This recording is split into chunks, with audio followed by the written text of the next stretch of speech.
सागर में लहरें उत्पन्न होती हैं। आपने भी सागर के तट पर उस दृश्य को देखा होगा। दूर दूर से लोग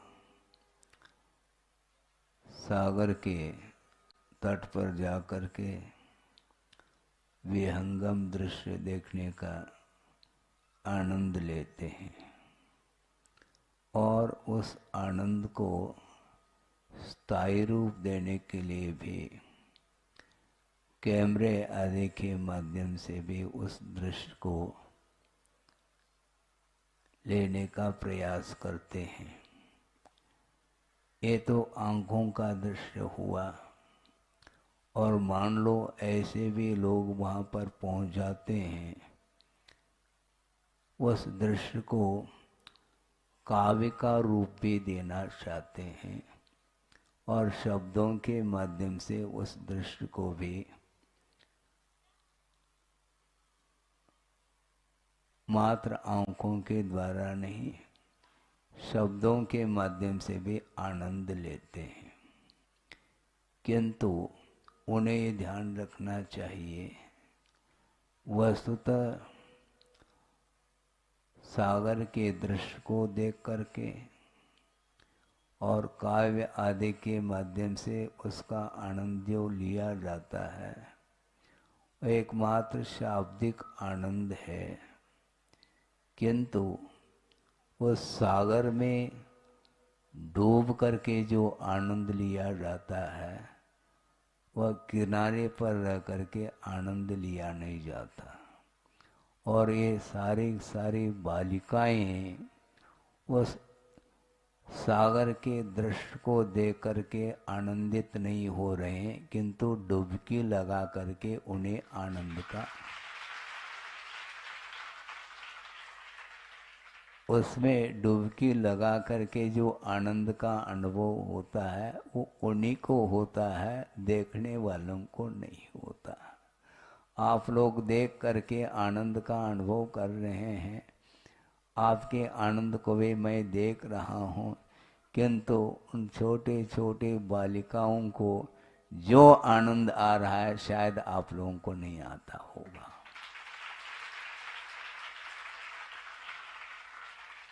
और इसमें जो गुरुदेव की दूरदृष्टि रही होगी, वह अपने आप में अद्भुत उनकी दृष्टि है। कि मैं सुबह भी यही विषय दे रहा था कि जीव का जो विकास होता है, वह विकास पाने के लिए समय अपेक्षित है। प्रति समय प्रतिपल विकास होता रहता है, किंतु वह विकास दृष्टिगत नहीं होता। इसलिए धैर्य रखने की आवश्यकता है, और जो धैर्य को खो जाता है तो उनके विकास के तह तक नहीं पहुंच पाता। हमने जबलपुर में तिलवारा घाट में मैं था, गुरुदेव के साथ ही था, और जहाँ तक मुझे स्मरण है 2006 का वह दृश्य होगा, वह प्रसंग होगा कि लगभग 40 छात्राएं केवल 2 कक्षा में बैठी हैं, 6वीं और 7वीं कक्षा में, और आचार्य महाराज उनके लिए संबोधित कर रहे हैं। लोगों को लगता होगा कि आचार्य महाराज क्या करना चाहते हैं। उनको ये लग सकता है, उनके विचार अपने मन में उठ सकते हैं कि महाराज, आचार्य महाराज हो करके अपने मौलिक समय को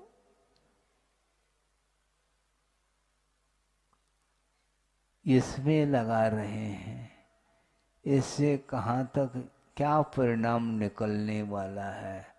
समय सारा निकल रहा है, इसमें कुछ विशेष इसका परिणाम देखने में नहीं आ रहा है, किंतु आचार्य महाराज तो आचार्य महाराज रहे। कोई भी कुछ भी भाव रख सकता है। समीक्षाएं अनेक प्रकार की हो सकती हैं। अनुकूल भी समीक्षा करने वाले हो सकते हैं और नए भी हो सकते हैं, किंतु उनकी दृष्टि इस प्रकार के समीक्षकों की ओर नहीं जाती। उन्होंने सोचा दुनिया में अनेक प्रकार के जीव होते हैं, अपने अपने इच्छा की पूर्ति को लेकर के चलते हैं। जहाँ पर अपनी इच्छा की पूर्ति नहीं होती है तो वहाँ पर आलोचनाएं स्वाभाविक रूप से हुआ करती हैं। उन आलोचनाओं से उन्हें कोई अंतर नहीं आने वाला।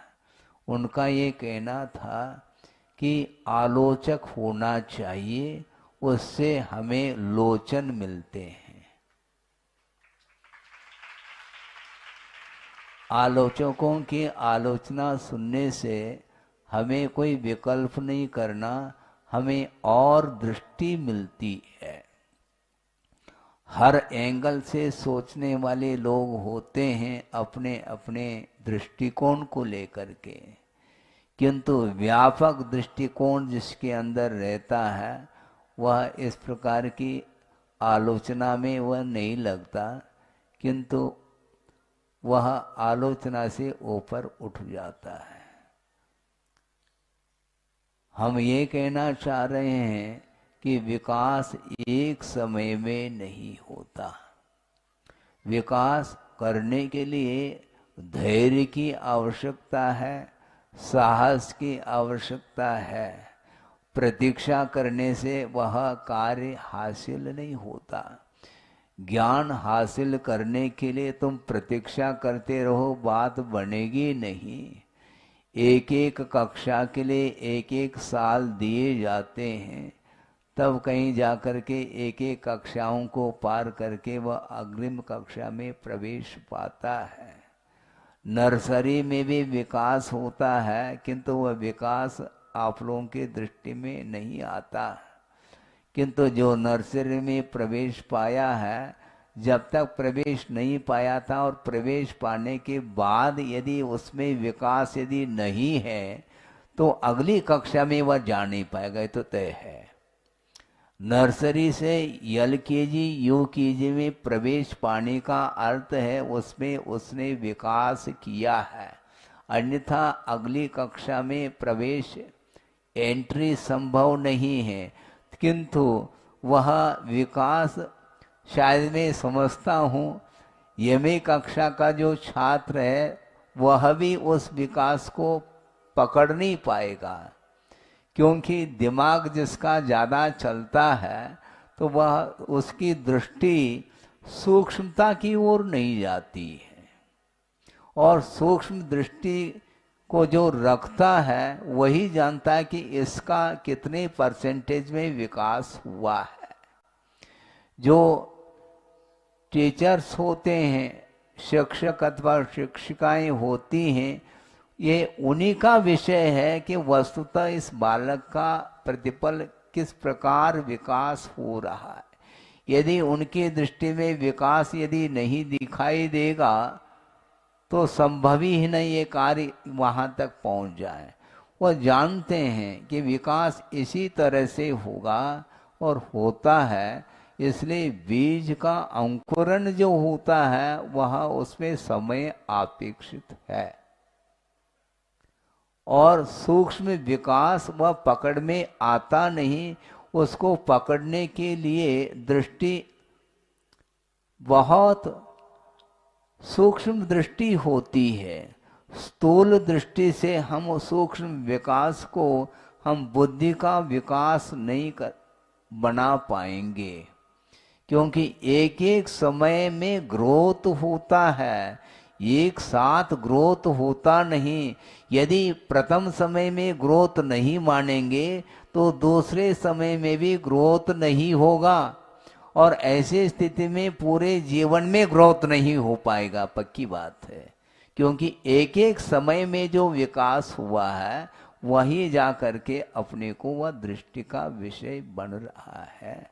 इस ओर गुरुदेव की दृष्टि रही तब जा करके ये कार्य हुआ है। आज पूरे प्रतिभा स्थली में लगभग मेरे ख्याल से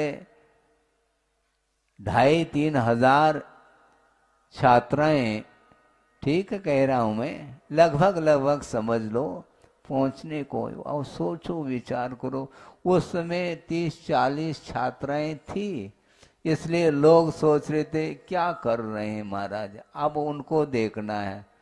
हाँ, यदि हो तो देख पाएंगे, नहीं तो जहां है वहां से देख ले, पक्की बात है।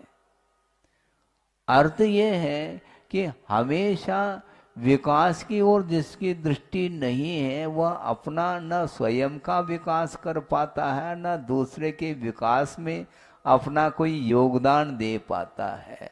इसलिए व्यापक दृष्टिकोण होना चाहिए। और गुरुदेव ने एक दोहा दी है हम लोगों के लिए, वो सामने रख रहा हूं, उनकी दृष्टि देखो। पंख नहीं, हाँ दोहा याद है, सब बच्चों के मुख में वह दिया, शायद मैं भूल सकता हूं, उसमें वह सहयोग देंगे, पक्की बात है। पंख नहीं पंकज बनू, मुक्ता बनू न सीप, दीप बनू जलता रहूं, प्रभुपद पद्म समीत अथवा गुरुपद पद्म समीप।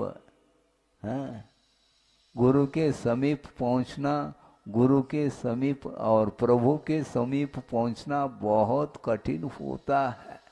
हम बार बार कहते हैं, और इन बालिकाओं के सामने, हम इन बालिकाओं की कोई समीक्षा नहीं करना चाहता हूँ, किंतु इन बालिकाओं के जो पालक हैं, अभिभावक हैं, उनकी ओर दृष्टि रखो, वो क्या सोच रहे हैं। अब उनको समझ में आएगा कि वस्तुतः विकास इस ढंग से होता है। पंख नहीं, पंख का अर्थ कीचड़ होता है? उसके संपर्क में आने से मलिनता आती है। इसलिए पंख नहीं पंकज बनू का, पंकज का अर्थ क्या? हाँ, कमल है। पंके जातः पंकजः, जो पंख अर्थात कीचड़ में उत्पन्न होता है उसका नाम कमल है।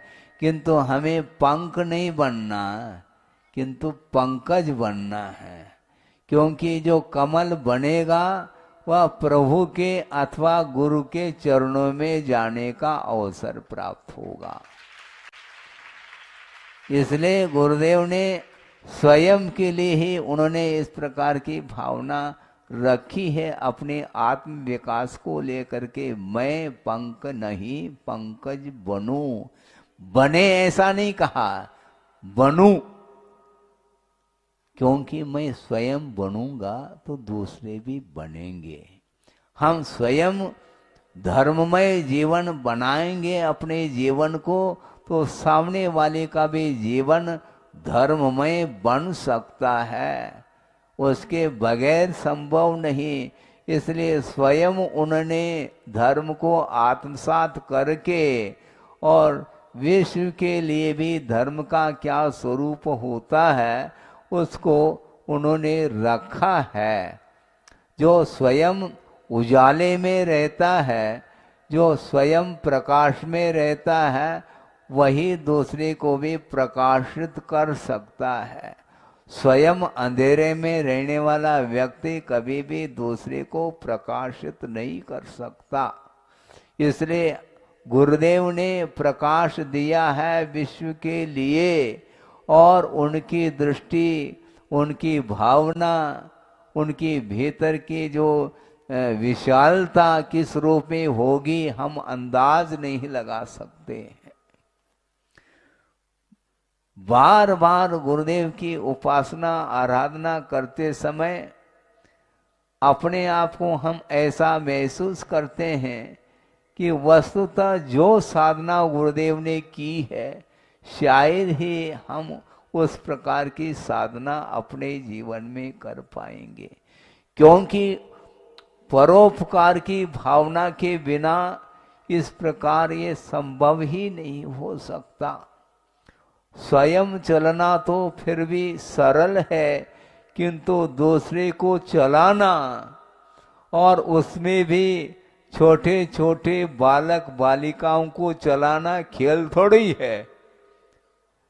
जो कॉलेज के छात्र हैं उनको पढ़ाना फिर भी सरल है, ऐसा गुरुदेव का कहना है, किंतु छोटे छोटे बालकों को उनके मन को संभालना, अपने मन को संभालना फिर भी सरल है, उनके मन को संभालना यानी उनके मन में क्या वेव्स उत्पन्न हो रहे हैं, जो तरंगे, जो क्या भावनाएं उत्पन्न हो रही हैं, उनको पढ़ना बहुत कठिन होता है और उनको पढ़ाने के लिए स्वयं बालक बनना पड़ता है। और गुरुदेव ने यही कार्य किया।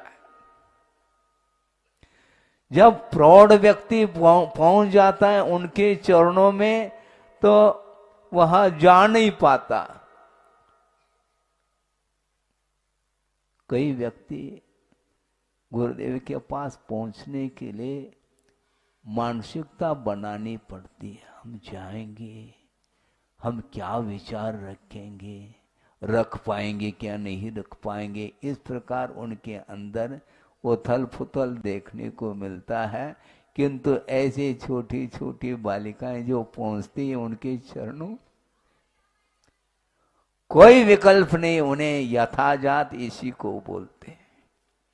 निश्चिंत हो करके पहुंच जाती हैं तो गुरुदेव भी उनके अनुरूप ही आचरण करना प्रारंभ करते हैं।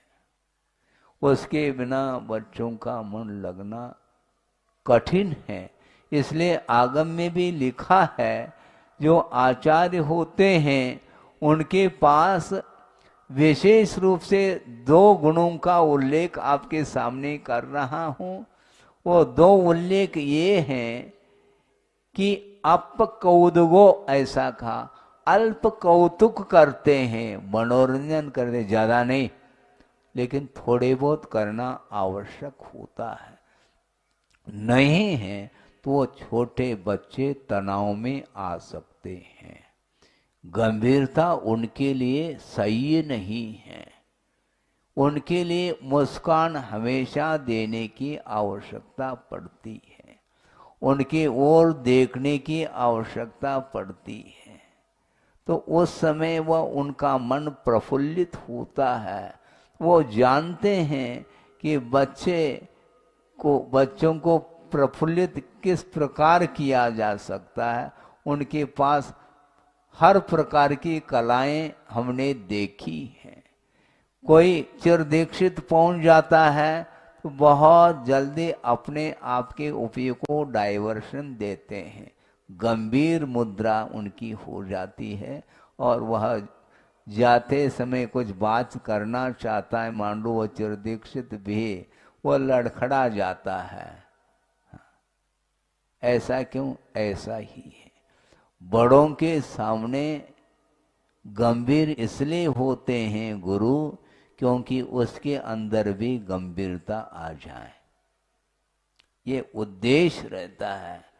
हमारी गंभीरता के अभाव में उसका विकास रुक न जाए, ये उनको ख्याल रहता है। इसलिए बड़ों के सामने वो कभी मुस्कान आदि के रूप में वह चर्चा आदि नहीं करते हैं, किंतु बालकों के सामने उनको बालक बनना पड़ता है, क्योंकि सबका विकास वो चाहते हैं। पात्र के अनुरूप ही परोसा जाता है और माँ की कुशलता जो होती है वह शायद मेरे ख्याल से पिताजी में वह कुशलता नहीं आती।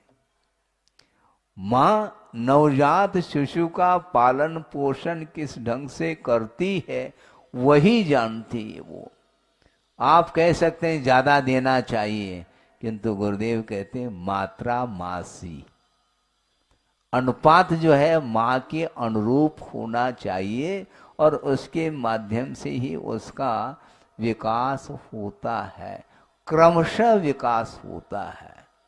अक्रम विकास नहीं हो सकता। क्रम का अर्थ समय पा करके उसमें विकास देखने में आता है। इसलिए गुरुदेव कहते हैं मैं पंख नहीं पंकज बनूं। लक्ष्य ये होना चाहिए। पंकज बनूं का अर्थ क्या, वह रूपक है, वह फूल बनना चाहते हैं ऐसा अर्थ नहीं यहाँ पर है। नहीं तो शब्द के अनुरूप अर्थ लगाओगे तो सिद्धांत से बहुत बड़ी बाधा आएगी, क्योंकि कमल तो एकेंद्रीय होता है महाराज। तो हम एकेंद्रीय होना चाहेंगे क्या? नहीं। किंतु भाव क्या है उसका, मैं पंख नहीं, अर्थात पंख जो पंख होने से उसका पतन होता है, क्योंकि पंख हमेशा पद दलित होता है। पद दलित होता है क्योंकि पद के पैरों के नीचे वह कीचड़ रहता है, किंतु हमें पद दलित नहीं होना, पंकज होना है। पंकज होगा तो निश्चित रूप से वह प्रभु के चरणों में जाने का अवसर। कुल मिलाकर ये भाव यही है, ये भगवान इस संसार परिभ्रमण से हम आपके पास कैसे आ पाएंगे, उनके समीप पहुंचने के लिए विकास करना पड़ेगा, उसके बगैर संभव नहीं।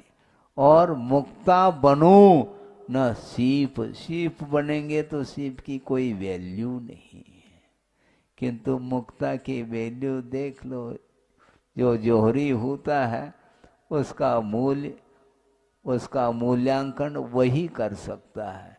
इसलिए सीप नहीं बनना है, पंकज नहीं बनना है, किंतु पंख नहीं बनना, किंतु क्या बनना है? हाँ, हम भूल जाएं, इसलिए हम भूल ना जाएं, इसलिए पूछते रहते हैं ताकि हमें याद हो जाए। हाँ, क्योंकि भूलने का समय आ रहा है ना, और आप लोगों की स्मरण शक्ति बढ़ रही है, क्योंकि विकासोन्मुख है आपका जीवन। इसलिए दीप बनूं जलता रहूं, प्रभु पद अथवा गुरुपद पद्म समीप। गुरु अथवा प्रभु के चरण कमल में मैं दीप बन करके जलता रहूं, अर्थात आस्था रूपी दीपक हमेशा जलता रहे। क्योंकि आस्था जिसके अंदर नहीं रहेगी प्रभु के प्रति अथवा गुरु के प्रति, तो वह कभी भी प्रकाश को प्राप्त नहीं कर पाएगा। श्रद्धा की किरणें जब प्रस्फुटित होगी, उसके माध्यम से ही आत्मा का अवलोकन होने का अवसर प्राप्त होगा, और प्रत्येक जीव के भीतर जो शक्ति है उसका भी दर्शन आस्था के बल पर ही हम कर सकेंगे। चाहे वह किसी भी पर्याय में जीव रहे, किंतु चैतन्य गुण से वह सहित है।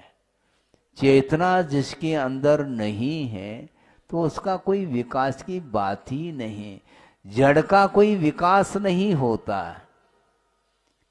किसका विकास होता है? चेतन का विकास होता है, आत्मा का अथवा जीव का विकास होता है। जीव द्रव्य को छोड़ करके अन्य जितने भी पदार्थ हैं उनमें कोई भी संवेदन की शक्ति है ही नहीं। वो सारे सारे अचेतन पदार्थ माने जाते हैं, और अचेतन जो वस्तु होती हैं उन्हें कोई आनंद नहीं आता, क्योंकि चैतन्य गुण का अभाव है। किसी वस्तु को देख करके आपको आनंद आ रहा है, उस वस्तु को आ रहा है?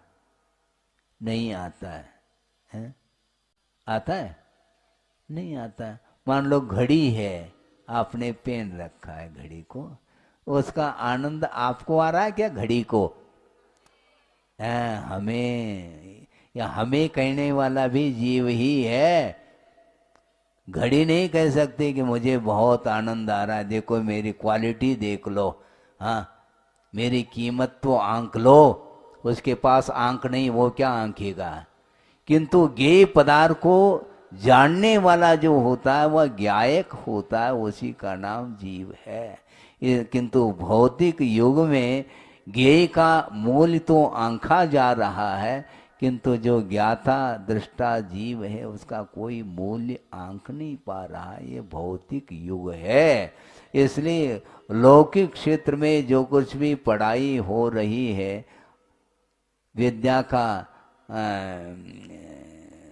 विकास जिसको बोलते हो रहा है, वह सांसारिक क्षेत्र में काम में आने वाला वह ज्ञान माना जाता है। वस्तुतः उसको सम्यक ज्ञान नहीं बोलते। और किसी ने कहा था, किसी ने क्या अभी निवेदन करने वालों ने कहा कि महाराज सबकी ओर से हमारे लिए अल्प ज्ञान दें, है ऐसा कहा, थोड़ा बहुत ज्ञान दें। उनका आशय तो पूरा ही था, लेकिन फिर भी उनका ये भाव था कि हमें थोड़ा बहुत भी मिल जाए तो उसको हम डाइजेस्ट कर पाएंगे, ऐसा उनका भाव था। बिल्कुल ठीक है। और सुबह भी यही चर्चा हो रही थी कि पूर्ण ज्ञान और अधूरा ज्ञान। पूर्ण ज्ञान तो केवल ज्ञान है और हम और आपका अधूरा ज्ञान है। किंतु अधूरे ज्ञान में भी हम विभाजन करना चाहते हैं कि अधूरा ज्ञान एक सम्यक ज्ञान के रूप में है और एक विपरीत ज्ञान के रूप में। दोनों अधूरे हैं, किंतु जो विपरीत ज्ञान है, मिथ्या ज्ञान है, वह संसार में काम में आने वाला है। किंतु जो सम्यक ज्ञान है वह मुक्ति तक पहुंचाने में अथवा केवल ज्ञान को प्रकट कराने में वह साधकतम है, ऐसा कहा है। इसलिए सम्यक ज्ञान चाहे थोड़ा हो चाहे ज्यादा हो, वो पूर्ण ज्ञान के लिए वह उत्पन्न कराने में वही ज्ञान समर्थ है। इसलिए उस ज्ञान से हमें प्रयोजन है, भले ही वो 2 अक्षर का भी ज्ञान हो, हमें कार्यकारी है, ये कहा है।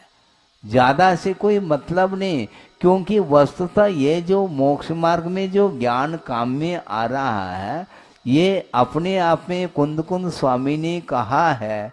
क्या कहा है? जिनेन्द्र भगवान के जो वचन हैं वे औषधि के काम में आते। जिन वयन मौसह मिनम, ऐसा कहा। जिनेन्द्र भगवान के द्वारा बताए गए जो वचन हैं, शब्द हैं, वे औषधि के रूप में।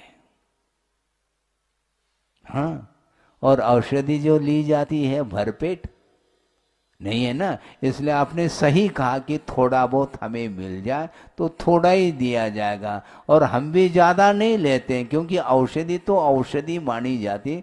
औषधि भोजन नहीं है, ध्यान रखो।